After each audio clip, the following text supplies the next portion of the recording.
Hey everyone, so here we are back with another video from our chapter Money and Credit.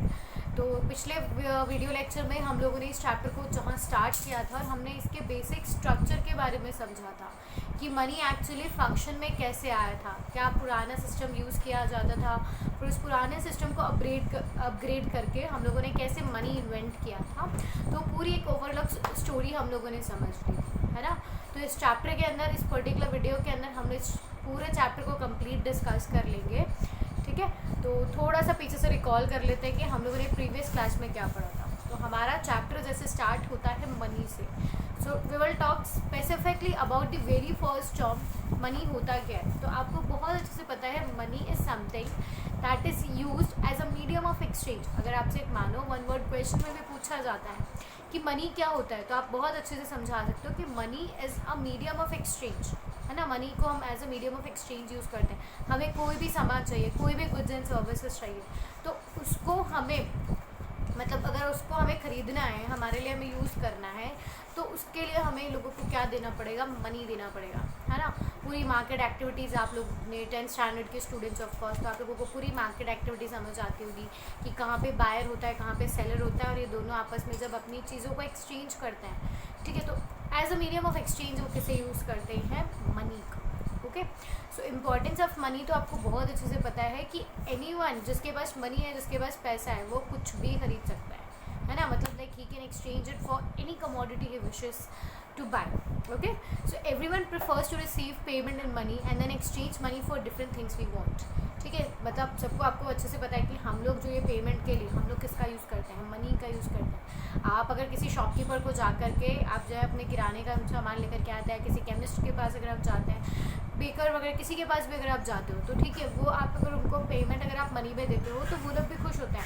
आप एक काम करना, आज जाना और किसी भी शॉप पे जा कर के, ठीक है, उसके बदले में अपने पुराने टॉयज़ दे आना, ठीक है, अपने पुरानी बुक्स दे आना, वो नहीं लेंगे, है ना। पर like money is like accepted, सबकी प्रेफरेंस होती है कि उनको जो एक्सचेंज मीडियम उनको जो मिले वो मनी हो जाए। Okay, and because of the money, money की इंपॉर्टेंस क्यों होती है, इतना ज़्यादा इंपॉर्टेंट क्यों है, because it has solve the problem of double coincidence of want.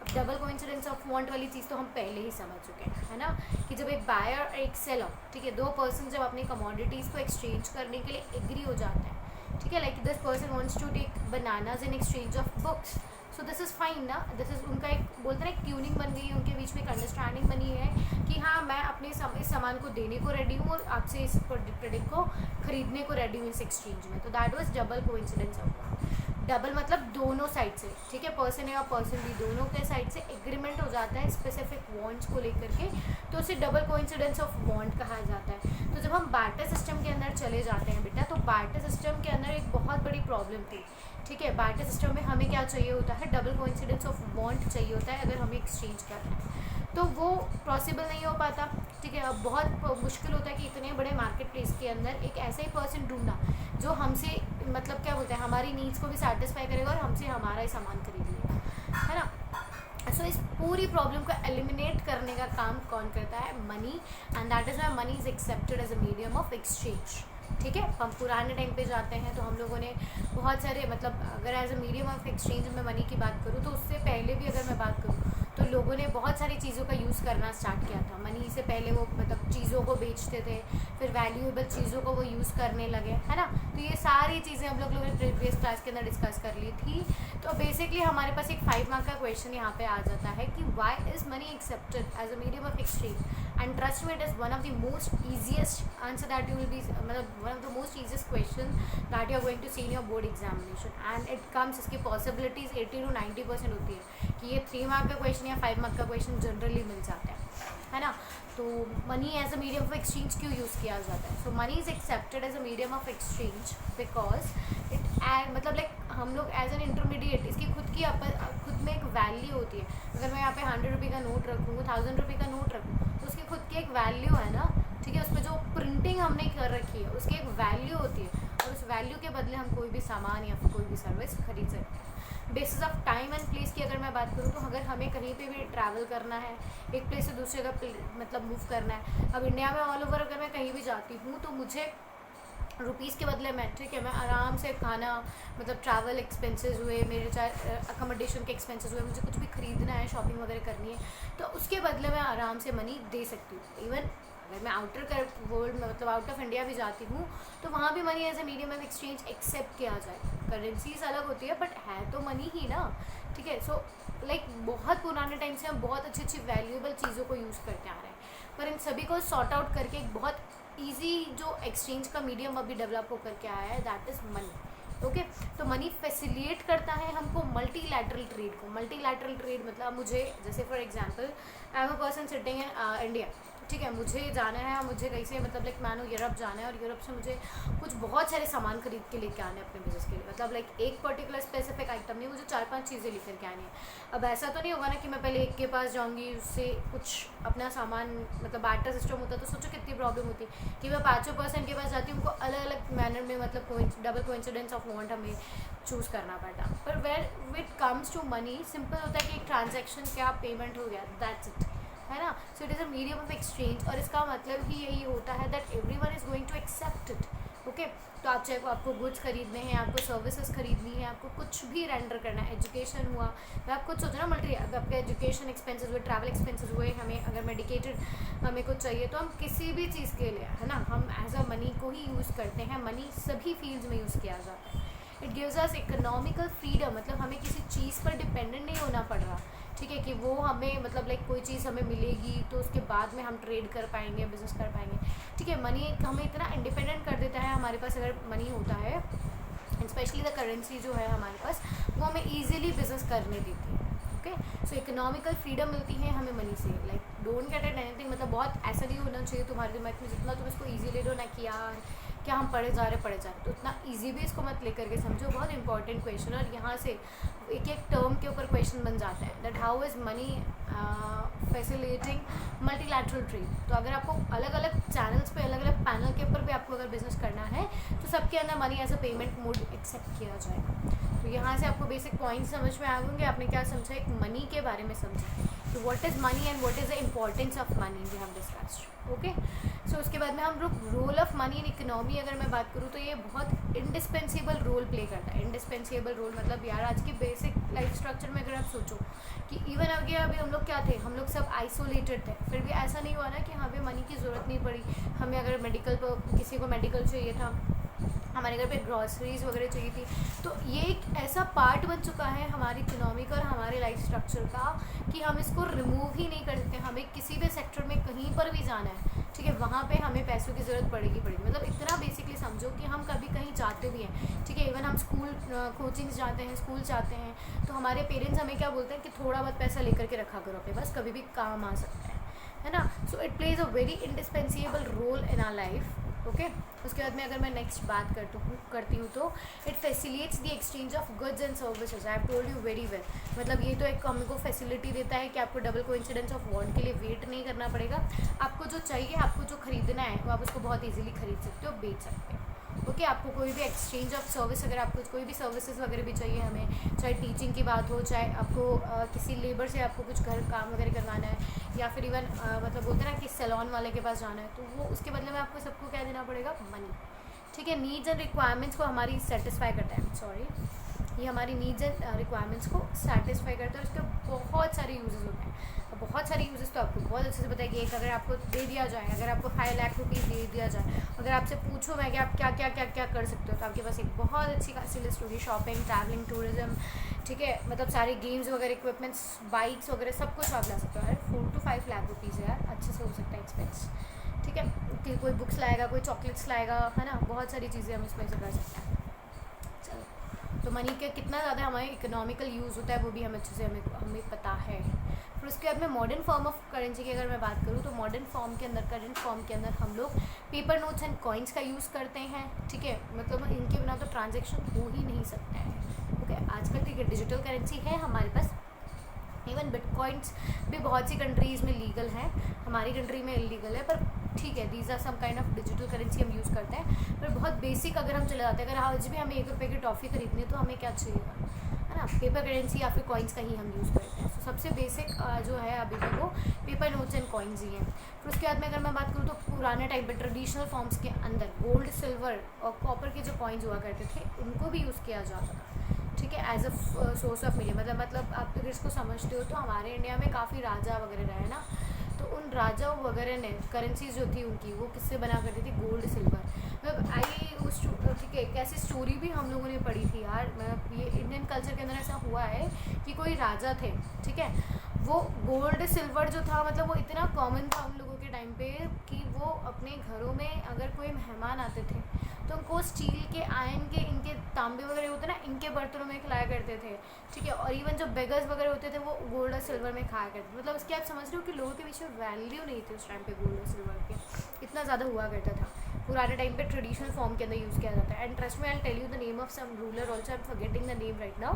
मैं इसके बारे में बताऊँगी भी तुम लोगों को कि आप उनके बारे में पूरी हिस्ट्री पढ़ी होगी अगर आपने 7th 8th 9th की, तो वहाँ लिखा हुआ भी आता है, ठीक है, कॉलम में आया था कभी। Still I let you know कि कैसा राजा भी था कि इतना ज़्यादा गोल्ड उनके टाइम पे अवेलेबल था, सब कुछ था कि उनकी उसकी वैल्यू नहीं थी लोगों के पास में उस टाइम पे, ओके।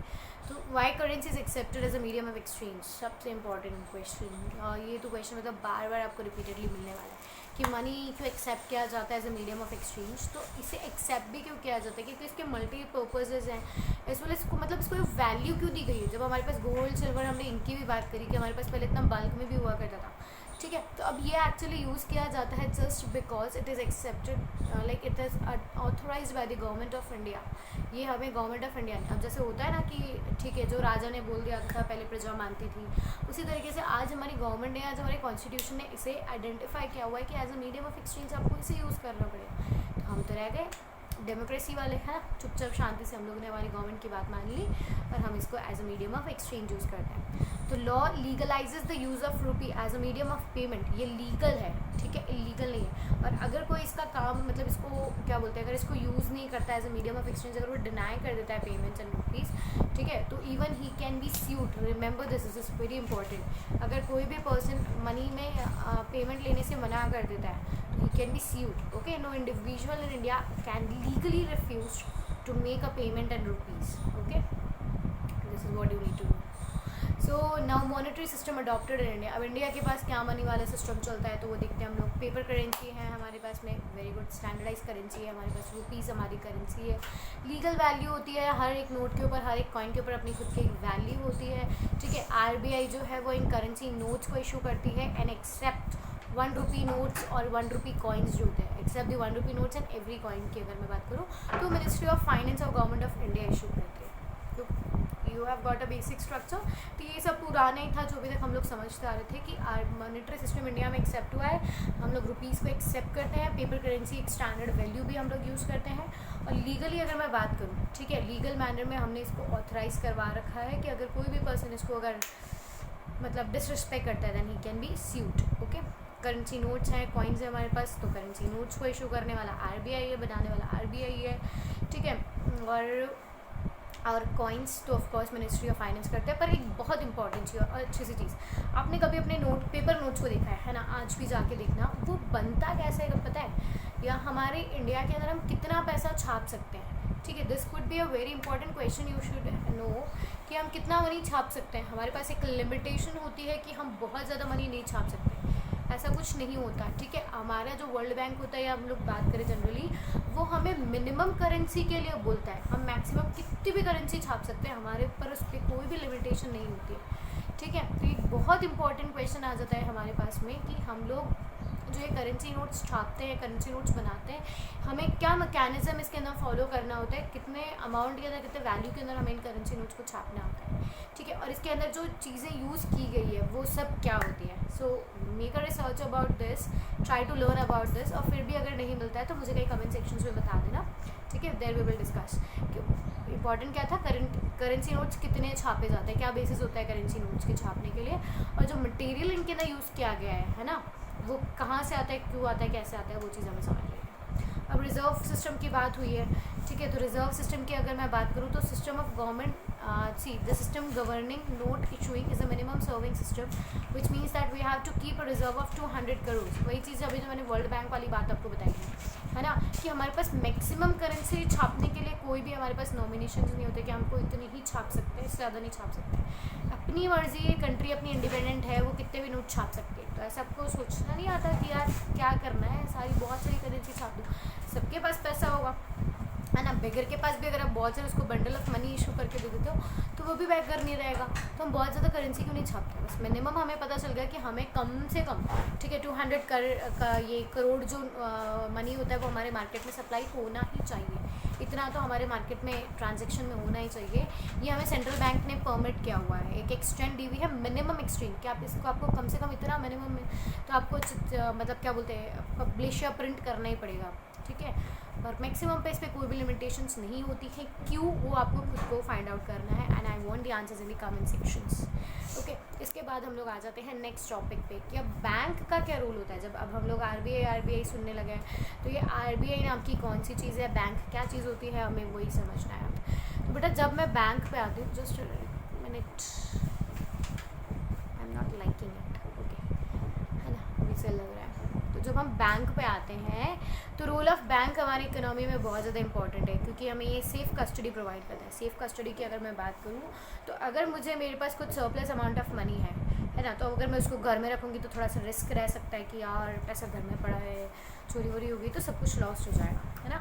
तो उसके अगेंस्ट मुझे सेफ कस्टडी प्रोवाइड करता है bank. Okay, it gives me an account जहाँ पे मैं अपना कैश डिपॉजिट कर सकती हूँ और वो सेफली वहाँ पे डिपॉजिटेड रहेगा। इनकम ऑफ द डिपॉजिटर, मैंने पैसा डिपॉजिट किया है, ठीक है। तो मनी बहुत अच्छी चीज़ है बेटा, जिसके पास भी होता है ना, मतलब लाइक वो हमेशा, मतलब ऐसा होता है, ऐसा सुना भी आपने कि पैसे से पैसा बनता है। तो बैंक वाले को जब आपका पैसा दिया, ठीक है, तो वो उसके बदले वो भी आपको रिटर्न में आपको इनकम देगा इन द फॉर्म ऑफ इंटरेस्ट। आपने जो बैंक को पैसा दिया, कितनी फ़ायदे वाली चीज़ है। घर में अगर आप बहुत सारी करेंसी रख रहे हो 10 साल के लिए, 15 साल के लिए, तो उसमें दीमक लगेंगे, उसमें कीड़े लग जाएंगे। पर वही करेंसी अगर हम बैंक को देते हैं तो वो 10 साल में मतलब थोड़ी बहुत उस पर इंटरेस्ट हमको मिलने वाला है। ओके, मीडिएशंस की अगर मैं बात करूँ, मीडिएटर बनता है ये किसके बीच में, जिसके पास सरप्लस होता है, जिसके पास डेफिशिएंसी होती है। आपको एक्चुअली पता है ना कि बैंक का काम क्या होता है। ये बैंक है, ठीक है, बैंक के अंदर कुछ लोग जो हैं वो डिपॉजिटिंग कर रहे हैं, ठीक है, उन्होंने डिपॉजिट कर दिया बैंक के पास। अब मेरे जैसे लोग जिनके पास पैसा नहीं है, ठीक है, अब वो क्या करेंगे, बैंक के पास जाएंगे और बैंक को बोलेंगे कि भाई लोन दे दे, है ना। तो बैंक क्या कर रहा है, एक मीडिएटर बन रहा है जिनके बीच में सरप्लस है, ठीक है। उस सरप्लस से लेकर के ये क्या करता है, जिनके पास डेफिशिएंसी, जिनके पास कमी है, उनको ये लेंड करता है। So these are activities of bank. एक मीडिएटर बनने का काम करता है, ठीक है। चीप लोन्स हमें प्रोवाइड करता है ये, specially agriculture loans. Agriculture loans के बारे में तो अभी कुछ बताने की ज़रूरत नहीं, मतलब टीवी पे बहुत ज़्यादा सुना होगा तुम लोगों ने अभी कि फार्मर्स के बारे में जो चल रहा है ना, कि फार्मर्स के लिए कोई बिल वगैरह इशू किया गया है। तो इनको भी बहुत स्पेशली अगर आप देखोगे कि इवन स्पेशली इन कांग्रेस वाली गवर्नमेंट के अंदर, मुझे जितना ध्यान है, तो मतलब मैक्सिमम टाइम ये होता है कि कांग्रेस वाली जो गवर्नमेंट आती है ना, वो इतने लोन पास करती है फार्मर्स के, और बहुत ज़्यादा बार मतलब ऐसा देखा गया कि वो लोन को फिर माफ़ भी कर देती है। ओके, अब जो एक चीप लोन टू इंडस्ट्रियल, मतलब अगर आप बिज़नेस वगैरह के लिए लोन कर लेते हो, आप होम के लिए अपना फाइनेंस करवाते हो, तो पता है क्या होता है, मतलब लाइक आपको बैंक ऐसी फैसिलिटीज़ देती है कि आप घर वगैरह के लिए, बिज़नेस वगैरह के लिए, इंडस्ट्रीज़ वगैरह के लिए आप इजी रेट्स पे आप क्या कर सकते हो, ऑफ कोर्स आपको लोन मिल सकता है। एम्प्लॉयमेंट तो है ही सही, अब बैंकिंग सेक्टर पूरा हमने बना रखा है, तो उस पूरे बैंकिंग सेक्टर के अंदर आप कोई ना कोई काम तो करेगा ना, तभी तो वो चलेगा। तो एम्प्लॉयमेंट भी प्रोवाइड करता है, एम्प्लॉयमेंट जनरेट भी करता है। एक और क्वेश्चन, ठीक है, कि ये जो पर्टिकुलर बैंक होता है ये कौन से सेक्टर में आता है, प्राइमरी, सेकेंडरी या टर्शरी, ठीक है, ये भी मुझे आंसर्स चाहिए कमेंट सेक्शन से। इसके बाद में नेक्स्ट आ जाते हैं हम लोग सेंट्रल बैंक में। जो बैंक की बात होती है तो हमारे पास दो बैंक होते हैं, सेंट्रल एंड कमर्शियल। सेंट्रल जो होता है, आपको जैसे आपने भी सुना होगा ना, एक हेड होता है, ठीक है, उसके बाद में फैमिली में भी जैसे होता है कि एक हेड होता है, उसके बाद में सब सबऑर्डिनेटेड होते हैं। तो सबसे टॉप मोस्ट अगर हमारे इंडिया के अंदर किसी चीज़ को कंट्रोल करनी है, सारे बैंकों को कंट्रोल करने का काम करता है, तो वो करता है central bank. It is known as the apex bank of India which maintains and controls all the financial institutes in the country, ठीक है। This is very important question, it can also be there, मतलब there can be probability of getting this question at least in your pre boards, ठीक है। अगर मेरे paper solve करने वाले हो तो बी वेरी श्योर कि मनी क्या होता है, money as a medium of exchange use किया जाता है, आरबीआई क्यों एक्सचेंज मतलब लाइक मोड ऑफ मनी होता है, ठीक है। तो ये आपको सारी चीज़ें पता चल जाएगी एंड बी वेरी ट्रस्टवर्दी कि क्वेश्चंस अगर मैं like being cross fingers about this कि मैंने जितने भी टाइम से अभी तक क्वेश्चन पेपर्स बनाए वो ठीक है, ऑफकोर्स एग्जैक्टली 100 to 100% नहीं आते CBSE बोर्ड्स में, पर काफ़ी % ऑफ द क्वेश्चन पेपर जो है वो मैच कर पाते हैं। ओके, सो अगर आप अपने सीनियर्स तो है ही आपके कांटेक्ट में, तो उनसे जब भी अगर आप कांटेक्ट करोगे तो आपको पता चलेगा कि कितने एग्जैक्ट पेपर्स हमारे प्री बोर्ड के और बोर्ड के सिमिलर से आते हैं। इस बार भी केवल एक क्वेश्चन ऐसा था, ठीक है, जो प्री बोर्ड में नहीं था, केवल एक fill in the blank 1 mark का, बाकी 99 मार्क का जो पेपर था आपका, सॉरी 79 मार्क का पेपर, वो कंप्लीट ऐसे कैसे ही आया था। ओके, तो हाँ, ऐसा कुछ ज़्यादा फेकने सा हो गया ना। चलो वापस आ जाते हैं टॉपिक पे। तो सेंट्रल बैंक की जब हम बात करते हैं तो इसे एपेक्स इंस्टीट्यूट कहा जाता है। It plays a leading role in controlling, regulating and supervising and developing the bank and financial structures of the economy. ठीक है, तो इसका काम क्या होता है, ये पूरा फाइनेंशियल सेक्टर जो होता है उसको ये कंट्रोल करता है। ठीक है, उसको ये मैनेज करता है फाइनेंशियल इंस्टीट्यूशंस को। इसके बहुत सारे काम होते हैं, जैसे करेंसी को इशू करना। It acts as a banker to the government, मतलब मानो कि गवर्नमेंट के पास पैसे की कमी हो जाती है तो गवर्नमेंट लोन ले सकती है, एंड दैट केस तो उसको लोन की जो ज़रूरत होती है वो फिर वो कहाँ से लेता है, RBI से लेता है। Okay, it acts as a banker of bank and banker to the government, मतलब गवर्नमेंट को अगर लोन लेना है, उसको पैसे की ज़रूरत पड़ी तो वो भी सेंट्रल बैंक से लेगी, और अगर जो छोटे मोटे कमर्शियल बैंक्स होते हैं अगर उनको भी पैसे की ज़रूरत हुई तो वो भी कहाँ से लेंगे लोन, RBI से। अब सेंट्रल गवर्नमेंट मतलब ये जो दूसरे कमर्शियल बैंक होते हैं इनको पैसे की कमी कैसे पड़ती है ना, कमी क्यों हो जाती है उनको पैसे की, उनको सेंट्रल बैंक के पास क्यों जाना पड़ता है वो भी मैं आगे समझाऊंगी। अभी आपको बेसिकली ये समझना है, it acts as a banker of the government as well as banker of the bank. So credit bank also functions as a custodian of foreign exchange. Custodian मतलब जो कस्टडी लेता है, मतलब इसके अंडर में, ठीक है, मतलब जैसे मानो कि फॉरेन करेंसी आनी है, उसको एक्सचेंज करना है, तो वो सारे एक्सचेंजिंग का कस्टडी कौन लेता है, सेंट्रल बैंक लेता है। इट कंट्रोल्स क्रेडिट, खुद भी क्रेडिट देते हैं और बाकी जितने भी छोटे बहुत बैंक होते हैं जो क्रेडिट्स वगैरह देते हैं उनको मॉनिटर करने का काम भी RBI का होता है, सेंट्रल बैंक का होता है। It also performs development and promotional functions. ठीक है, करेंसी को डेवलप करना और भी बहुत सारे फाइनेंशियल इंस्टीट्यूट्स को डेवलप करना, उन्हें प्रमोट करना, सारे काम RBI परफॉर्म करती है। It maintains a relationship in international organisations, world bank and IMF के साथ एक इंटरनेशनल रिलेशनशिप मेंटेन करती है RBI। It conducts research studies and surveys and publish reports. इसका ये काम भी होता है कि करेंसी से रिगार्डिंग जितने भी सर्वेज और डेमोन्स्ट्रेशंस होते हैं, ठीक है, पब्लिशर्स आर्टिकल्स वगैरह जो भी निकालने होते हैं regarding to currency and the financial condition of our country and the financial dominations of the value of GDP वगैरह जितना भी आप बेसिकली स्ट्रक्चर समझते हो उसको कंट्रोल करने का काम होता है फाइनेंस मिनिस्टर का, and under the financial department that is RBI और the central bank. It formulates the appropriate monetary policy of the country, है ना, कंट्री की जो बजट वगैरह बनने होते हैं, या फिर अगर हम बात करते हैं कि जो पूरी फाइनेंशियल पॉलिसीज़ होती है, मॉनेटरी पॉलिसी, वो सब RBI फंक्शन करता है। It provides training facilities to the staff working in various banking institutes of the country. और जो छोटे छोटे बैंक्स होते हैं उनको ट्रेनिंग देना, उनको कंट्रोल करना, उनकी एक्टिविटीज़ को बोलते हैं गाइड करना, ये सारे काम होते हैं RBI के या सेंट्रल बैंक के। ओके, फिर उसके बाद में हम नेक्स्ट इंपॉर्टेंट देखते हैं कमर्शियल बैंक। अब सेंट्रल बैंक की बात कर ली, सेंट्रल बैंक एक ही है और वो हर जगह नहीं हो सकता, है ना, तो सेंट्रल बैंक के बाद में अगर हम देखते हैं तो अब कमर्शियल बैंक्स की बारी आती है, छोटे बैंक्स की बारी आती है।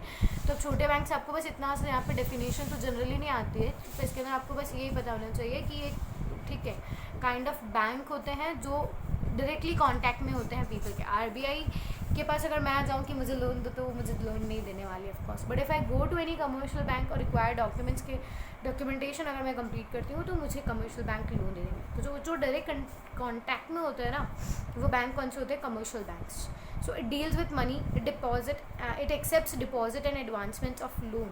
तो इट डील्स विथ मनी, जो बेसिक ट्रांजेक्शन्स होते हैं वो यहाँ किए जाते हैं, लोगों को लोन देना, उनसे लोन अमाउंट डिपॉजिट्स वगैरह लेना, ये सारा काम करता है बेसिकली कमर्शियल बैंक। ठीक है, it deals with credit and it has the power to create credit, मतलब लोगों के बीच में उनको फैसिलिटेट करना कि अगर तुम्हारे पास पैसे नहीं है तो तुम पैसे ले लो, है ना, मतलब एक मीडियम ऑफ एक्सचेंज करके बनाना कि RBI ने तो मनी इशू कर दिया, पर उस मनी को एक्चुअली मार्केट के अंदर रेगुलेट करने का काम किसका होता है, कमर्शियल बैंक का। So it is a commercial institution whose aim is to earn profit very important thing, अगर आप कमर्शियल बैंक्स की बात करते हो तो ये प्रॉफिटिंग का अर्निंग होता है। प्रॉफिट कैसे? अब बेटा प्रॉफिट ही नहीं होगा तो ये क्यों मनी लेगा? मतलब इनको एक देखो कमर्शियल बैंक का काम क्या होगा, डिपॉजिट्स लेगा, ठीक है, इसको डिपॉजिट पे इंटरेस्ट देना पड़ेगा, तो हटाओ। अब वो जो क्रेडिट ले रहा है, ठीक है, उस क्रेडिट से इसको क्या मिलेगी? जैसे अगर इसने मुझे लोन दिया है कमर्शियल बैंक ने, तो मैं कमर्शियल बैंक को वापस रिटर्न में क्या दूंगी? इंटरेस्ट। तो वही जो सरप्लस इंटरेस्ट इसके पास आया है वो इसके लिए क्या होगा? As a source of income. तो अब भाई समाज सेवा हर कोई नहीं करता, दिस कमर्शियल इंस्टीट्यूट्स जो है वो अपने प्रॉफिट अर्निंग के लिए, ये एक तरह के बिजनेस हाउसेज हैं जो आपको क्रेडिट को फैसिलिटेट कर देते हैं, ठीक है। It is a unique financial institute that create demand, demand किसकी? मनी की डिमांड क्रिएट करती है, और सप्लाई पूरा चेन रेगुलेट करती है। It deals with a great general public, that is have done, that is what we have discuss कि direct contact में जो होता है वो कमर्शियल बैंक्स होता है। काफ़ी थोड़ा सा ही सेक्शन बाकी है, डोंट गेट पजल्ड अप, कितना लॉन्ग की वीडियो हो गया। So when we are talking about loan activities, तो बैंक के पास बहुत सारे लोन एक्टिविटीज़ होती है, जिसके बारे में भी हम पहले ही कल ही डिस्कस कर चुके हैं कि small proportion of the deposits जो है, मतलब बैंक के पास आप मानो 100 रुपीज़ आए तो 100 में से वो 15% तो अपने पास रखेगी, ठीक है, और बाकी रिमेनिंग का वो क्या कर देगी? एक्सटेंड कर देगी इन द फॉर्म ऑफ लोन्स, ठीक है। 100 रुपीज़ आए, 15 अपने पास रखा, 85 उसने एक्सटेंड कर दिया एज ए लोन। तो ये एक मीडियम बन गया, जिनके पास सरप्लस था उनसे डिपॉजिटर से मनी लिया, और जिनको नीड थी उनको बोरोवर्स को मनी दे दिया, ठीक है। फिर डेब्ट ट्रैप वाली सिचुएशन में मैंने आपको समझाई थी कि डेब्ट ट्रैप एक सिचुएशन होती है जहाँ पर तुमने मुझे लोन दिया, मैं उस लोन को रिपे नहीं कर पा रही, तो ये एक सिचुएशन हो जाएगी डेब्ट ट्रैप की मेरे लिए, ओके।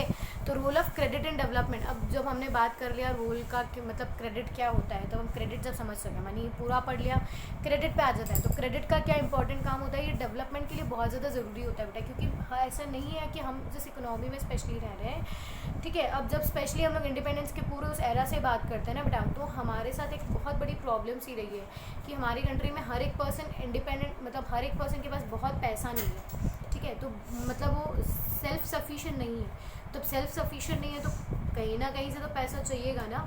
तो मनी लैंडर्स वगैरह क्या करते हैं? बहुत ज़्यादा हाई टैक्सेस वगैरह लेते हैं, इंटरेस्ट रेट्स लेते हैं। तो अब उस क्रेडिट सोर्स को लोगों, तो अब मतलब अगर आप बेसिकली इस चीज़ को समझोगे तो कंट्री के डेवलपमेंट के लिए, मतलब जिन लोगों के पास पैसा नहीं है, ठीक है, आज मेरे पास अगर पैसा नहीं है तो मुझे 10,000 रुपीज़ देते तो शायद मैं उससे कोई बिजनेस करूँगी, है ना, और मैं उस पैसों को क्या कर सकती हूँ? अपनी इनकम के लिए यूज़ कर सकती हूँ, ठीक है। सो इट प्रोवाइड्स, क्रेडिट जो है वो एक सोर्स ऑफ अर्निंग बन जाता है और सपोर्ट बन जाता है फैमिलीज़ के लिए जिनके पास खुद के पास अपनी अर्निंग जमा मनी नहीं होता है, ठीक है। बहुत सारे फार्मर्स की सिचुएशन आपने सुनी होगी, पढ़ी होगी, इन दिनों देखा होगा कि उन लोगों के पास पैसा नहीं होता, और ये बैंक से जो लोन उन्हें मिलता है गवर्नमेंट के थ्रू, जो उनको एड्स मिलती है उसी के थ्रू वो फार्मिंग करते हैं, अपनी एक इनकम जनरेट कर पाते हैं, okay. So it terms to be a development for the country, इसीलिए बहुत ज़्यादा ज़रूरी होता है लोन वाली एक्टिविटीज़ वगैरह, ठीक है, इसलिए बहुत ज़्यादा कमर्शियल बैंक्स भी पब्लिक इशू बनाए गए वगैरह। तो अब टर्म्स ऑफ लोन ऐसे तो किसी को नहीं मिल सकता, है ना। अब आप मेरे जैसे इंसान जिसके पास कुछ भी कोलैटरल वगैरह नहीं, कुछ भी, मतलब मेरे पास कुछ भी नहीं है, मैं बैंकरप्ट हूँ, ठीक है, कोई सैलरी वगैरह का सोर्स नहीं है, केवल मोबाइल है जिसके थ्रू मैं, ठीक है, वीडियो लेक्चर्स लेने की कोशिश कर रही हूँ। अब मोबाइल से भी सही नहीं हो पा रहा, अब मैं सोच रही हूँ कि चलो मैं लैपटॉप ले लेती हूँ, है ना, एडिटिंग वगैरह थोड़ी अच्छी हो जाएगी, थोड़ी जो क्लैरिटी आपके स्क्रीन पे दिख रही है थोड़ी अच्छी हो जाएगी, तो इसके लिए मेरे पास पैसा तो है नहीं, ठीक है। अब मैं बैंक के पास गई, मुझे लोन दे दूँ तो वो मुझे नहीं देगा, वो मुझे रिफ्यूज़ कर देगा, तो बोले आपके पास कुछ नहीं है और आप पढ़ाते भी अच्छा नहीं हो तो हम आपको लोन नहीं देंगे, ठीक है। तो ये सारी टर्म्स ऑफ क्रेडिट एक्चुअली होती क्या है, वही चीज़ आपको समझनी है कि बैंक जब लोन देता है, ठीक है, वो भी कुछ शर्तें रखता है, ऐसे किसी को लोन नहीं देता, वो भी शर्तें रखता है, ठीक है। अब वो शर्तें जो रखता है इंटरेस्ट, तो उसमें क्या क्या चीज़ आती है? इंटरेस्ट रेट डिसाइड होती है कि अगर आपको लोन चाहिए तो आपको कुछ ना कुछ चीज़ एज अ सिक्योरिटी आपको उनको देनी पड़ेगी, अपने आप घर के का पेपर्स हुए, गाड़ी के पेपर्स हुए, गोल्ड हुआ, ठीक है, कुछ ना कुछ कोलैटरल आपको, उस चीज़ को टर्म को कोलैटरल बोला जाता है। दिस इज़ वेरी इंपॉर्टेंट, हम कोलैटरल को और भी आगे डिस्कस करेंगे, आप पहले समझो इंटरेस्ट रेट, ठीक है। अब मतलब बेसिकली क्या होता है कि आप किसी को लोन देने वाले हो तो कितना अमाउंट ऑफ लोन दोगे, उस पर इंटरेस्ट कितना होगा, मैं आपको कितने टाइम पीरियड में वापस रिटर्न कर दूंगी, ठीक है, और उस पर क्या कोलैटरल, आपका मोड ऑफ पेमेंट क्या रहेगा आपका, ठीक है। ये जो सारी शर्तें होती हैं इनको हम टर्म्स ऑफ क्रेडिट के नाम से जानते हैं, ठीक है। और तो ये नेचर कैसा होता है, मतलब टर्म्स ऑफ क्रेडिट डिपेंड करती है पर्सन टू पर्सन। तो मानो आप मुझे लोन दे रहे हो तो आप शायद मुझे 10% इंटरेस्ट पे दो, पर मुझे अगर मैं बैंक के पास जाऊँ तो शायद वो मुझे 8% इंटरेस्ट रेट पे दे, और कोई मनी लैंडर के पास जाऊँ तो शायद वो मुझे 15 रुपीज़ पर इंटरेस्ट पे वो रेट दे, पर एनम पर इंटरेस्ट ले, है ना। तो ये सारी चीज़ें मतलब डिपेंड करती है कि हमने किस नेचर का हमने लोन लिया है, और वो डिपेंड करता है nature of the lander also, ठीक है। उसके बाद में जब हम कोलैटरल पे आते हैं बेटा, तो कोलैटरल का मतलब मैं आपको बहुत अच्छे से समझा चुकी हूँ कि कोलैटरल एक ऐसी चीज़ होती है जिसको आप गिरवी रख करके आप बदले में लोन लेते हो, ठीक है। तो कोलैटरल एक असेट है। आप जिसको नहीं पता कि असेट मतलब और लाइबिलिटी मतलब क्या होता है, असेट और लाइबिलिटी तो भाई है, ठीक है। असेट थोड़ा अच्छा भाई है, लाइबिलिटी थोड़ा बुरा भाई है। अगर आपके पास असेट आता है तो मतलब वो क्या होगा, असेट बेटा एक कोई भी ऐसी चीज़ होती है जिसको हम कन्वर्ट कर सकते हैं मनी में, तो वो असेट होता है। लाइबिलिटी जो होता है वो हमारे लिए नुकसान है। अगर मेरे पास लाइबिलिटी आती है मतलब मुझे उसका, मेरे पास जो पैसा है वो मुझे कहीं ना कहीं किसी को देना पड़ेगा, that is known as liability. Asset का मतलब मेरे पास पैसा आएगा, ठीक है। तो जैसे आज मेरे पास मानो कि ये फ़ोन है, तो इस फ़ोन को अगर मैं बेचती हूँ तो मुझे उसे एक अर्न हो सकती है ना। तो this is an asset form, okay. पर मानो कि मैंने तुमसे 10,000 रुपीज़ लिए, और वो मुझे कहीं ना कहीं कभी ना कभी मुझे 12,000 15,000 तुम्हें रिटर्न करने पड़ेंगे ना। So loan is an liability form है। तो एक बोरोवर के पास जो ये चीज़ें होती हैं, लैंड, बिल्डिंग, व्हीकल्स, ठीक है, तो ये सब क्या होती हैं, असेट होते हैं, जिनको हम लोग कभी ना कभी फ्यूचर में अगर हम बेचते हैं तो उससे हम लोग मनी में कन्वर्ट कर सकते हैं, ठीक है। तो कोलैटरल एक तरह का असेट होता है जिसके अंदर एग्जांपल्स आपने देख लिया, लैंड, बिल्डिंग, जिसको हमें गिरवी रखना पड़ता है, ठीक है, बैंक के पास। उसके बदले में बैंक हमको क्या देता है, पैसा देता है। तो टर्म्स एंड कोलैटरल पे बहुत ज़्यादा डिस्कस कर लिया हम लोगों ने। अब बैंक आता है कि बेटा बैंक जो होता है ना वो सबको लोन नहीं देता, ठीक है। अब बैंक सबको लोन क्यों नहीं देता, कि शायद आपके पास एक सर्टिफाइड पर्सन नहीं हो आप, आपके पास एक सर्टिफिकेशन नहीं है कि आपके पास एक रेगुलर इनकम है या नहीं है। मतलब आप बैंक को डर लगता है आपको लोन देने में कि ये पर्सन मेरा पैसा लेकर के कहीं भाग ना जाए, है ना, विजय माल्या जैसे, या फिर इसके पास कोई इनकम नहीं हुई तो ये मेरा पैसा नहीं चुका पाएगा। अब आप भी किसी को लोन दोगे तो आप ये तो सोचोगे ना कि भाई तुम लोन किस काम में लेने वाले हो, कब तक वापस रीपेमेंट करोगे, तुम्हारी इनकम क्या है, कितनी इनकम तुम कमाते हो। तो ये सारा सर्टिफिकेशन होता है। अगर आपके पास वो सर्टिफिकेशन नहीं है तो बैंक आपको लोन नहीं देगा। उसके पास जो रिक्वायर्ड डॉक्यूमेंट्स है, जहाँ हमने डॉक्यूमेंट मतलब टर्म्स ऑफ क्रेडिट, है ना, तो अगर आप वो फुलफिल नहीं कर पा रहे हो तो भी बैंक आपको लोन नहीं देगा। सिक्योरिटी या फिर कोलैटरल भी आपके पास नहीं है ना, कोई भी चीज़ गिरवी रखने के लिए नहीं है तो भी बैंक आपको लोन नहीं देगा। और इन केस विटनेस की बात आती है, विटनेस मतलब बेटा ऐसे भी होते हैं कॉपीराइट, मतलब आप इसमें ऐसे समझोगे कि मानो कि मैं लोन लेने गई थी, है ना, तो मेरे बहुत सारे ऐसे लोग भी होते हैं जो मेरा विटनेस दे देते हैं कि अच्छा ठीक है इसने लोन नहीं दिया, तो मेरी फ्रेंड मुझे बोलती है, मतलब बैंक में जाके बोलती है कि अगर इसने लोन नहीं दिया तो मैं इसके बदले का लोन पे कर दूँगी। अगर ऐसा पर्सन भी आपके पास नहीं है, ठीक है, जो आपका एक बोलते हैं ना कि आपका एक होल्ड ले सके, स्ट्रांगली होल्ड ले सके आपके बेसिस पे, तो बैंक आपको इस कंडीशन के अंदर लोन नहीं दे। Okay, so clear with this. अब सेक्टर्स की अगर हम बात करते हैं तो हमारे पास दो सेक्टर ऑफ लोन के मोड होते हैं। एक होता है फॉर्मल सेक्टर जिसे हम बैंक के नाम से जानते हैं, और एक इनफॉर्मल सेक्टर होता है जो दोस्तों से, है ना, कभी रिलेटिव से, या कोई मनी लेंडर्स होता है, बिजनेस एक्टिविटीज़ होती है, हम रिलेटिव्स वगैरह से अगर पैसा ले लेते हैं तो वो इनफॉर्मल सोर्स ऑफ क्रेडिट होता है। तो ये बहुत इंपॉर्टेंट 3 मार्क का क्वेश्चन है कि फॉर्मल सेक्टर क्या होता है, इनफॉर्मल सेक्टर ऑफ लोन क्या होता है। तो फॉर्मल के अंदर कुछ अच्छी अच्छी चीज़ें हैं कि फॉर्मल सेक्टर में बैंक आता है, टर्म्स ऑफ क्रेडिट थोड़ी सी क्या बोलते हैं कि हम लोग बोलते हैं ना कि इंटरेस्ट रेट थोड़ा सा कम होता है ना, ये सारी चीज़ें हमें वहाँ बतानी है। जब हम इनफॉर्मल सेक्टर की बात करते हैं तो इनफॉर्मल सेक्टर के अंदर इंटरेस्ट रेट बहुत हाई होता है ना, इजीली हमें लोन तो मिल जाता है। फॉर्मल सेक्टर्स के अंदर पेपर वर्क बहुत ज़्यादा होता है, इनफॉर्मल सेक्टर के अंदर कोई पेपर वर्क नहीं होता है, पर इसकी जो टर्म्स एंड कंडीशंस होती है वो थोड़ी सी रिजिड होती है, ठीक है। तो ये पूरा सेक्टर्स ऑफ लोन आपको समझना है। और लास्ट सेकंड टॉपिक आ जाते हैं हम लोग चैप्टर के, दैट इज़ आरबीआई, जिसके बारे में हम ऑलरेडी समझ चुके हैं। अभी हम लोगों ने सेंट्रल बैंक को डिस्कस कर लिया था, ठीक है। तो आपसे एक डायरेक्ट क्वेश्चन बेटा सेंट्रल बैंक या आरबीआई पे आए तो आप बहुत अच्छे से इसको समझ सकते हो। और ये भी बहुत अच्छे से देख लेना कि आरबीआई का हेड ऑफिस कहाँ है, ठीक है, तुम्हें पता होनी चाहिए ये सारी चीज़ें। अब वो बहुत जेन्युइन चीज़ है, बट स्टिल आई नो कि बहुत सारे बहुत एक्स्ट्रा स्मार्ट बच्चे ये वीडियो देख रहे होंगे।